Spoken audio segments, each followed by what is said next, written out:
Jace hadn't tasted real food in weeks. The emergency rations were gone, turned to dust by time and storm. The planet was cold, broken and nearly dead, just like the outpost he guarded. He lived in silence now, surrounded by burnt ruins and metal wreckage. But that morning, something changed. The air carried a scent, warm, smoky, soft like fresh bread. It didn't belong here, not on this dead world. He stood slowly, confused, sniffing the air like a wild animal. It was real. Not a dream, not a memory.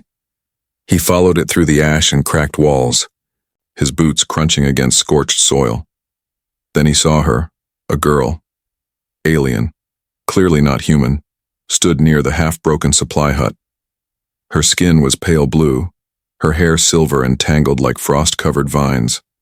She wore rags, stitched with metal, patches her arms thin, her face dirty, but her hands were steady as they stirred a small pot over a strange fire. She didn't look at him, didn't run, didn't speak. Jace stood still, one hand on his sidearm, unsure. She didn't seem dangerous. But nothing made sense anymore. Why was she here? Where did she come from, and how was she cooking? With what? He took a slow step forward. She looked up, her eyes glowing softly. Yellow, not like fire, but like dawn. Without a word, she reached beside her and lifted a wooden bowl. She placed it on a cracked crate, pushed it slightly toward him, then stepped back. Jace hesitated, but the smell hit him again. It was real, warm, and strange, but inviting. He knelt and picked up the bowl, steam rising from the thick soup. He sniffed it, still cautious, but hunger screamed louder than fear. He took a bite. It was the best thing he'd tasted in years. Salty, sweet, earthy. He didn't know the ingredients, but it didn't matter. Tears filled his eyes before he realized it. He didn't remember the last time he cried. The alien girl watched quietly. No smile, no expression. When he looked up to thank her, she turned back to the fire. She poured herself a small portion in a clay cup and sat down on a stone. Still, she said nothing. They sat like that for an hour. Silent strangers under a broken sky. Jace didn't know what to say, or even if she'd understand. But somehow he didn't feel alone anymore. Later that evening, he tried to speak. "Where did you come from?" he asked softly. She looked at him, then down. No answer. "Are you hiding?" he asked again. Still no reply. The wind howled outside the shattered building, blowing ash in small circles. Jace wrapped his coat tighter and looked at the fire she made. It wasn't normal flame. It shimmered, like it was alive. Maybe alien. Tech. Maybe something more ancient, but it gave off heat and didn't burn out. The girl stood up and walked to a small cloth sack. She pulled out dry roots, herbs, and something that looked like purple moss. She began cooking again. Jace stared, trying to understand. She was surviving, no, living, on this dead planet. Alone, quiet, and somehow kind. He noticed her hands, scarred, some burns, some cuts. She had lived through something hard, but she was here, and she was feeding him. When she handed him the second bowl, he didn't wait. He nodded in thanks, and this time, she gave the smallest nod back. Not a smile, not yet. But it was something. That night, Jace couldn't sleep. He sat near the fire while she curled up under an old metal sheet. He kept watch, not out of fear, but out of care. She had given him warmth, food, and a reason to breathe. And all without saying a single word. In the distance, thunder rolled across the hills. Storms would come again, maybe worse than before. But for the first time in months, Jace wasn't afraid. He had a fire. He had food, and beside the dying supply hut, he had her, the alien girl who said nothing, but still let him live. The sky turned dark fast that evening. Storm clouds gathered above the broken hills, thick and heavy. The air felt cold, sharp like ice on the skin. Jace looked up, his hands deep in his coat pockets. He had seen storms before, but this one felt different. The alien girl stood near the fire pit again. She didn't speak, as always, but her eyes glanced toward the sky, then back to her glowing stones. She placed more of them in the circle, careful, exact, like she had done this 100 times. The flames rose, soft but powerful, with no smoke at all. It was not human fire, but it felt safe. Jace began to move old scrap and metal sheets to block the wind. The girl helped without a word, lifting heavy crates with surprising strength. They worked together in silence, but something had changed. They were no longer strangers sharing space. They were working like a team. When the first drops of rain hit the roof, the sound was loud and fast, like stones falling from the sky. Then came the wind, howling, pushing, trying to break in, but the alien girl had already placed her strange stones in a half circle around the fire. A soft blue shield shimmered into place, covering the small room like a bubble. Jace stared in awe. "You did that?" he asked. She didn't reply, only sat down beside the pot she had placed on the fire. Steam rose again, carrying that same strange, warm scent. Jace sat across from her, damp from the wind, but not cold. Inside the shield, it was warm, safe. He watched as she stirred the pot, added bits of root and moss. Then with calm hands she broke a flat piece of bread in half and placed it near him. He picked it up slowly, almost like it was something holy. "You always cook," he said softly. "Why?" She didn't answer with words, but her eyes met his. They were calm, old, full of things she would not say. She simply pushed the bowl of soup toward him again. He took it, grateful, and ate slowly. Outside, the storm grew louder. Rain pounded, the metal roof like drums in a war zone. The wind screamed, trying to find a way in, but inside the soft blue bubble, there was only silence and the crackle of flame. Jace couldn't stop watching her. She sat with her legs crossed, head down, hands folded in her lap. She looked peaceful, but not empty. There was strength in her silence, something ancient and unshakable. He wanted to ask her name. He wanted to know where she came from. But every time he opened his mouth, her quiet presence made him stop. It was like she spoke without speaking. Her food, her fire, her actions, they were her voice. Jace finally said, "You saved me." She looked up again, her expression still calm, but her eyes softer than before. He smiled, just a little. "That soup kept me alive," he said. "I don't know why you're here, but thank you." The girl reached into her sack and pulled out a thin cloth. She handed it to him and motioned toward his wet shirt. He took it and laughed gently. "You're giving me laundry advice now?" For a second, her lips twitched, like a smile almost appeared, but it faded before it fully formed. Still, Jace felt something move between them. Trust, maybe, or understanding. She went back to cooking, another small pot with a different smell. He watched every move, fascinated. She wasn't just cooking to feed, she was cooking like it meant something. The hours passed slowly. They shared bread and stew while the storm roared around them. Jace told her stories, not everything, but small pieces of his past. His sister back on Earth, his job before the war, how he ended up on this outpost. She didn't react, but she didn't walk away either. She listened with her stillness, and that was enough. When the storm finally began to fade, the fire still burned. Jace stood and stretched, his body tired but not cold anymore. He looked at her again. She was cleaning the cooking pot carefully with a cloth and a bit of powder. Cleanliness, order, care. She lived like a silent warrior. As he laid down on his cot near the fire, he watched her from the side. She curled up on her own blanket, her back to him, but not far. He closed his eyes, letting the warmth of the fire hold him outside. The wind still whispered, but it could not reach them here. She didn't say a single word, but tonight, her silence said everything. The morning came quiet. The storm had passed, leaving the world wet and shining. Raindrops hung like tiny jewels on broken metal and dry grass. Jace stepped outside the outpost, stretching his arms and breathing in the damp air. Behind him, the Soft blue shield flickered once, then faded as the alien girl stepped out too. She stood still, face to the sky, eyes closed. The soft sun touched her skin, lighting up the silver in her tangled hair. For a moment she looked peaceful, like a statue from an old legend. Jace didn't say anything, just watched her. She was always quiet, but her silence now felt almost sacred. He walked to the edge of the broken garden beds. Long ago, soldiers had tried growing food here. Now only weeds remained. But he pulled a few roots, curious.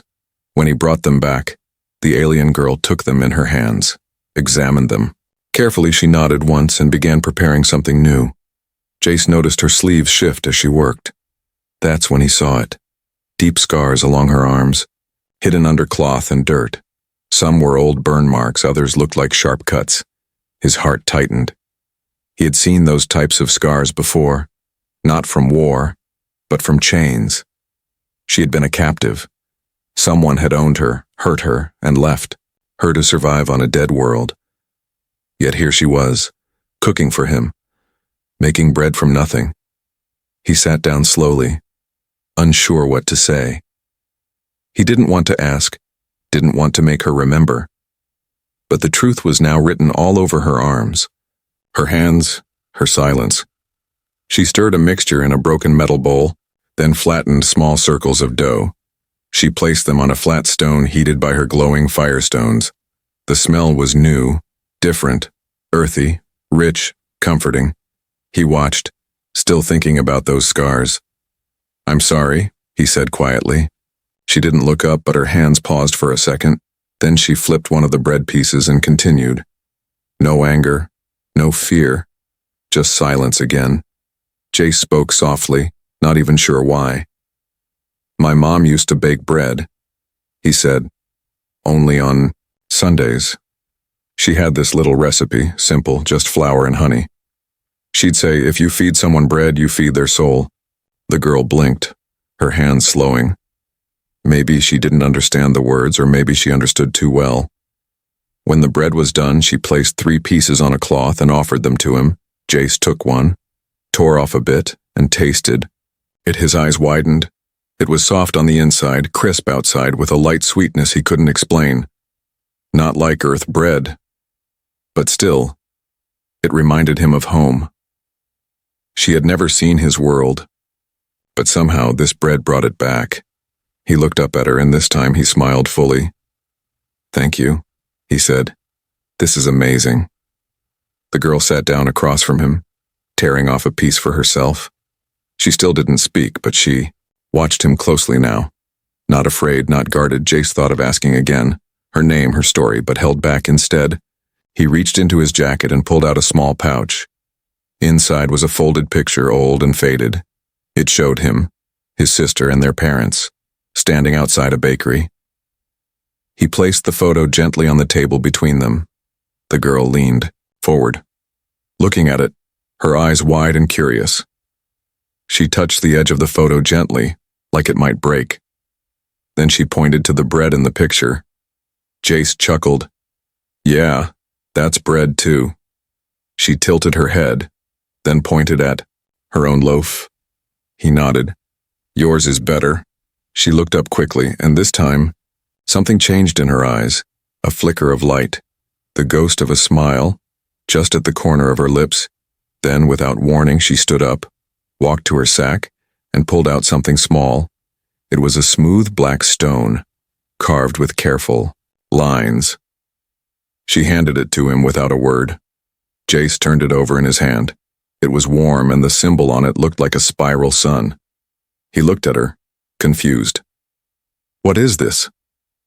She simply tapped her chest, then gently placed a hand over his, closing his fingers around the stone.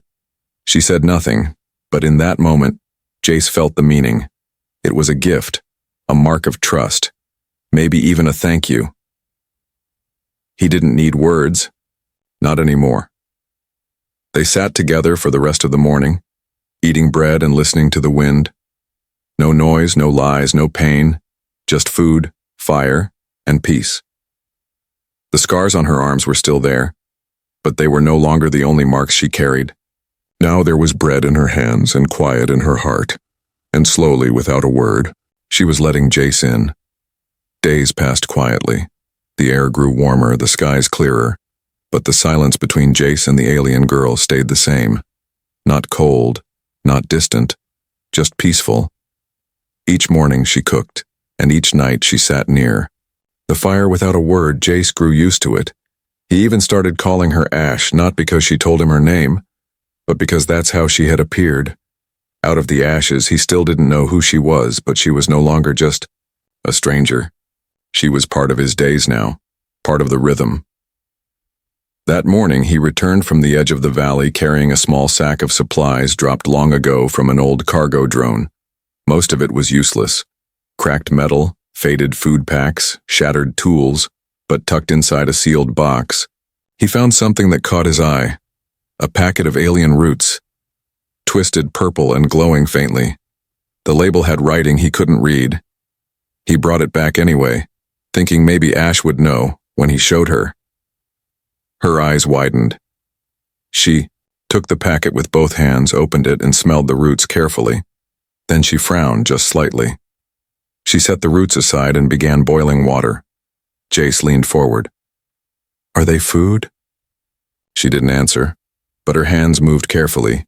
She sliced one of the roots, then dipped a small piece into the hot water. It hissed, bubbled, then turned the water dark green. She watched it, waited, then dipped a wooden spoon and sipped. It just a drop. Jace jumped forward. "Hey, what are you doing?" But she didn't flinch. She swallowed the drop, then sat still, closing her eyes. Minutes passed, then her body trembled just once. Her breathing grew faster, and her skin flushed a deep blue. Jace reached for her in panic, but she lifted one, hand slowly, telling him to wait. Her chest rose and fell rapidly like her body was fighting something. Jace grabbed a cloth, wiped the sweat from her forehead. "Ash, why would you drink it?" he whispered.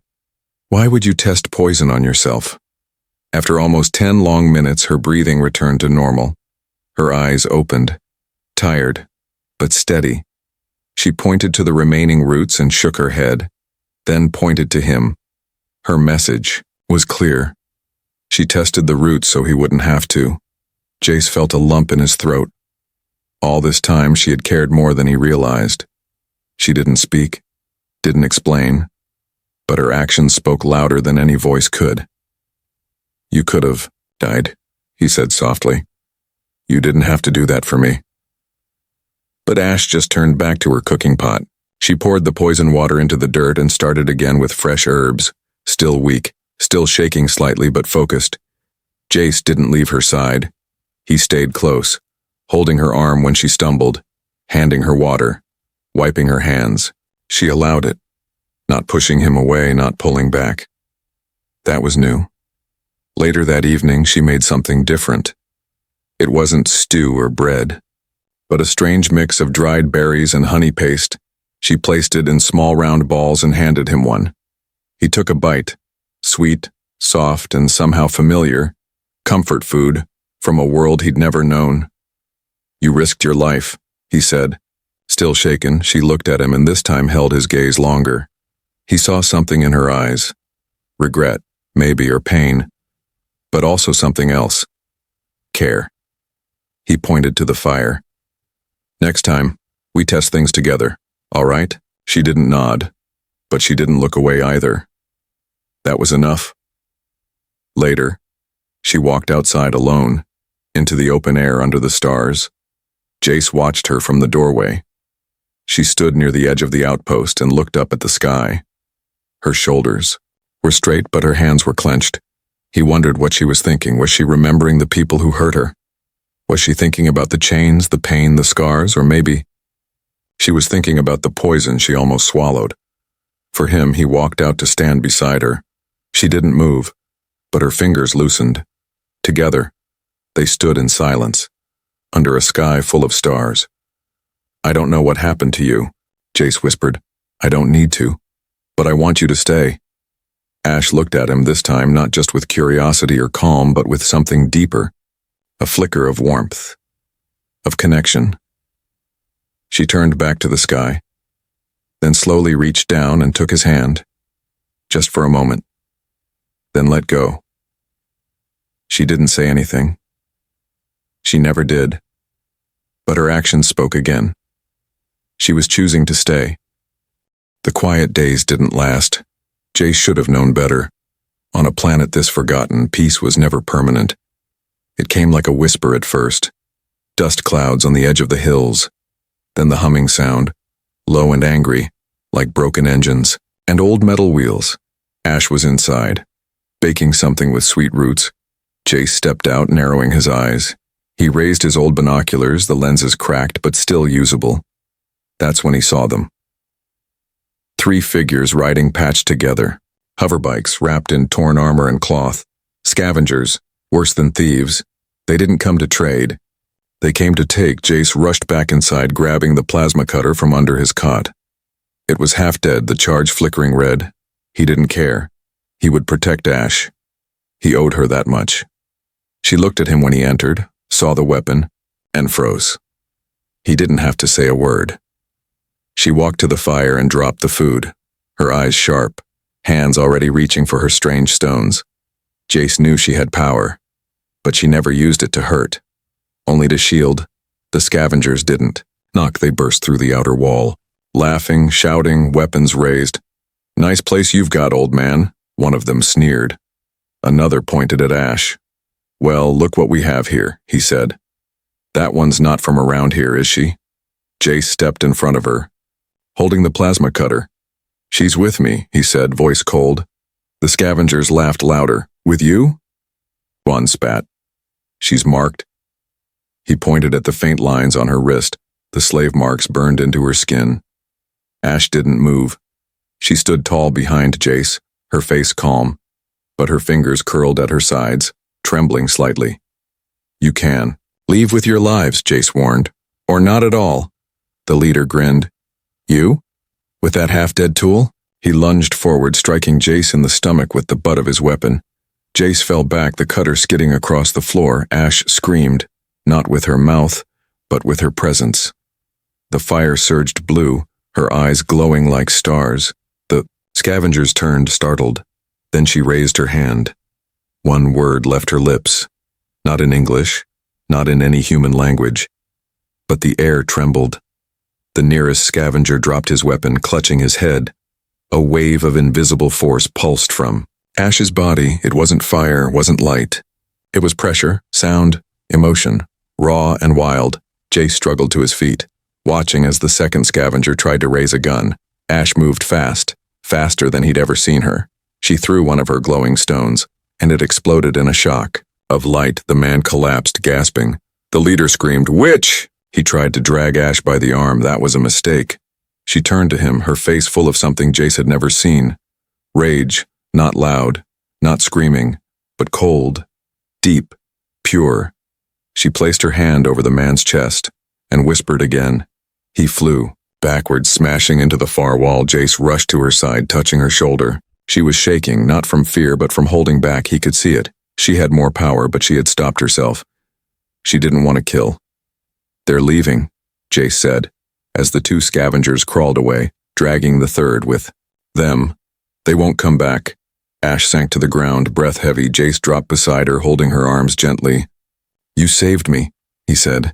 "You saved both of us." She looked at him, her face pale, her lips pressed tight. He could see the guilt there, the weight of using her power. She hadn't wanted to hurt anyone, but she had no choice. "You protected me," he whispered. "Now let me protect you." He wrapped a blanket around her, led her to the corner where the fire still burned low. He made her sit, poured water into her hands. She drank slowly, her body calming. Her eyes finally met his. For the first time, she didn't look away. Jace took her hand and squeezed it gently. "You don't have to hide anymore," he said. "You're not alone." She didn't respond with words, but she leaned her head gently on his shoulder. The fire crackled beside them, and outside, the wind blew the last of the scavengers far away. For the first time, Ash had defended someone, openly, fiercely. And for the first time, Jace realized something deep. She wasn't just cooking to survive, she was fighting to belong. The outpost stood silent again. The scavengers were gone, the walls damaged but still standing. Ash sat near the fire, her eyes dull, her hands unmoving. Jace watched her from the side, unsure how to speak, unsure if he even should. She hadn't spoken since the fight. Not a whisper, not a word. He brought her food, wrapped her cuts, even repaired the outer wall with pieces from the old drone. But she didn't look at him much. She was there, but distant. He thought maybe it was guilt. Maybe she had promised herself never to use her power again. Or maybe the memories of her past had returned full of pain and fire. One night, as the stars rose over the broken hills, Jace sat across from her with 2 bowls of soup. He handed her one and she took it gently. Still quiet, still watching the fire. "I want to ask," he said softly, "but I won't push." She blinked, but said nothing. He reached into his pocket and pulled out a small, flat piece of metal. An old earth tag bent and rusted. "My name's Jace," he said, placing the tag on the crate between them. "Jace Rennan." She looked at the tag, touched it with her finger, then slowly pushed it back toward him. Then she reached into her own bag and pulled out something small, a folded leaf, dried but carefully wrapped in cloth. She opened it slowly, revealing a piece of cloth with symbols, drawn in charcoal, circles, lines, dots. It looked like language, but he didn't understand it. She tapped the top symbol with her finger, then touched her chest. Jace leaned closer, trying to read it. "Is that your name?" he asked. She didn't nod, didn't answer, but he saw the truth in her eyes. It was her name, but it wasn't meant to be spoken. Not anymore. She folded the cloth again and tucked it away. Jace sat quietly, the fire between them crackling softly. "All right," he said. "I won't ask again. Your name is yours, but I'll still call you Ash." This time she looked up, and for the first time since the attack, she smiled. Small, soft, but real. Then she reached out and gently touched the corner of his tag. "Jace." It was a moment. Just a second. But in that silence, they understood each other deeper than ever before. Over the next few days, Ash began, moving more freely again. She cleaned the cooking space, planted a few herbs in the cracked soil. She even painted simple symbols on the walls with charcoal, patterns that seemed to calm her. They weren't words, but Jace thought maybe they were her voice in another form. He watched her as she worked. She moved like someone who had always been careful, always watching her back. But now she turned her back to him often. That meant trust. One evening he found a small animal outside, injured, its leg broken, likely from falling rocks. He brought it in, unsure what to do. Ash knelt beside it, her fingers gentle as air. She crushed herbs, made a paste, and wrapped the leg with soft cloth. Jace watched in silence, amazed, not just by her care, but by the way the creature relaxed in her. Hands like it understood her, he sat beside her. "You help anything that breathes, don't you?" She looked at him, then at the animal and nodded once. The gesture made Jace's chest ache. She had been hurt so much, yet she only gave warmth in return. Later that night, as the fire burned low, Jace spoke again. "You never needed to speak," he said quietly. "You said more in silence than most do with words." Ash sat beside him, her knees pulled to her chest. She rested her head gently on his shoulder. The wind outside was soft. No danger tonight. Just stars and the low hum of insects returning to the world. Ash closed her eyes for a moment, and Jace let her rest. He didn't move, didn't speak, just stayed with her in that quiet peace. She had no spoken name, but she was not nameless. To him she was ash, fire, and silence, warmth and strength. And to her, he was the first person who saw her not as a slave or a weapon, but as someone worth knowing, worth protecting. Her name was never spoken, but her heart had already answered. The sun was warmer now. Grass had begun to grow near the base of the outpost walls. Green shoots pushing up through old ash and cracked stone. Birds, tiny, fragile creatures, nested near the cooking shed. Jace knew, deep inside, the planet was healing, and so was he.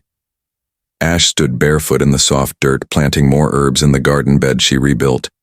Her hands moved gently, confidently. She no longer looked over her shoulder every minute, no longer flinched at every loud sound. Jace watched her from the window as he brewed a cup of warm tea. It was strange, but after everything, life had become almost quiet. Every morning they ate together, every evening they sat near the fire. She still spoke only through gestures, but he didn't need words anymore. He understood her, and she understood him. Then one day, the sky changed. A sound echoed across the land, distant but rising fast, not thunder, not storm. Engines. Jace rushed outside, scanning the sky. A sleek white ship cut through the clouds, the emblem of the human colonial fleet printed in red on its side. He stood frozen. The signal he had sent years ago had finally reached someone. Ash looked up, her face unreadable. She didn't move, didn't hide, just stood there still as stone. The ship landed at the edge of the valley. 3 humans in clean armor stepped out, scanning the area. One called out, "This is Commander Halder of Rescue Division 9. Identify yourself." Jace stepped forward, waving. "Jace Renan," he said, his voice louder than he expected. "Outpost 47. The commander nodded, then looked at Ash and her. Jace glanced at her, then back at them. "She's with me," he said simply. "She saved my life." The commander stepped closer, his scanner beeping as it read Ash's biology. "Non-human," he muttered. "Hybrid tech detected. Unknown. Energy levels." He looked at Jace. "She's not on our records." "Where did you find her?" Jace stood firm. "She wasn't found," he said. "She's part of this outpost now." Ash stood behind him, calm, silent, but her eyes locked onto the commander's visor. The air grew heavier for a moment. Just a flicker, like a warning. "Commander." Halder looked at her again, then sighed. "Fine," he said. "We don't take in aliens anyway. But we're here to take you back, Renan. You're going home." Jace looked at Ash. He had dreamed of Earth. His sister, clean air, warm cities, soft beds. But now, looking at Ash, he wasn't sure where home was anymore. He walked to her slowly. "Ash," he said, "they're offering a way back. To my world." She didn't look sad, didn't look surprised. She just reached into her small pouch and pulled out the spiral stone she once gave him. She pressed it into his hand gently, then turned to go back to the garden. That's when Jace made his choice. He turned to the commander. "I'm not going," he said. The soldiers blinked, confused. "What?" "I'm staying," Jace said again, firmer. "This is my home now." With her, the commander stared. "You'd give up Earth? For her?" Jace looked back toward Ash, who had stopped planting and now stood still. She wasn't watching, but he knew she was listening. "I would," he said. "She gave me more than Earth ever did. She gave me life." The silence hung in the air. Then the commander nodded once. "Suit yourself," he said. "We leave in an hour." The ship took off at sunset. Ash and Jace stood together on the hill, watching it rise and vanish into the sky. No sadness, no regret, just a quiet understanding. That night, Jace built a wooden frame beside the fire pit. He carved her symbol into it, the one from her folded cloth, the one that meant her name. Ash watched him work, then handed him a warm piece of bread. There. Hands touched, and for the first time she didn't pull away. They sat together under the stars. The wind was soft, the fire warm. Jace reached for her hand and she let him hold it. No words were spoken. None were needed. He had waited for rescue. For years. But what he found instead was something far more rare. A home, a companion. A silent soul who cooked with care, who healed without asking. Ash, who never said her name. And the human who never left.